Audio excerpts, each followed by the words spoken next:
একটু একটা মিনিট যাস। আরে আয় না। তো তোমরা কোথায় বাড়ি ভাই? আমরা এখানেই তো। তো শোষণায় একটা গণধর্ষণ হয়েছে। কথাটা সকালবেলা মুখে বলতেও লজ্জা লাগে, বাট বলছি তাও। তো তোমরা কি জানো? জানি তো, অবশ্যই সবই জানি। তো এটাকে কি করা যায়? এরকম কেন হচ্ছে? পরস্পর হয়ে যাচ্ছে সবসময়।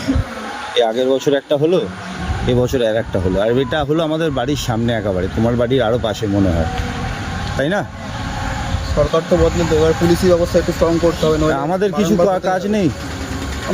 আমরা কি করতে পারি? আমরা প্রতিরোধ করতে পারি, আমাদের হাতে এটাই। আমরা কত বড় থেকে কিরম প্রতিবাদ আছে বলো একটু ভাই, একটু আসতে পারো তুমি, আসো না প্লিজ। বল, আমি একাই। তো এটা নিয়ে কিছু বলবে তোমরা? এটাকে কিভাবে আমরা করতে পারবো? আমাদের পাবলিকেরও কিছু কাজ আছে, আমরা সেগুলো করি না।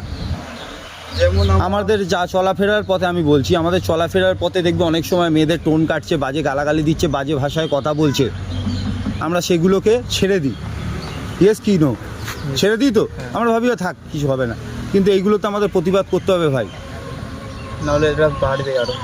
ঠিক, আমরা যেমন অভয়ের বিরুদ্ধে দাঁড়িয়েছিলাম, দাঁড়াতেই হবে, এরকমভাবে দাঁড়াতে হবে। আবার এবার নিজেদের আমাদের কাজ করতে হবে, ঠিক আছে? তো আমি এই কাজে নামতে চাই, তোমরা কি আমার সাথে সাথ দেবে এই কাজে?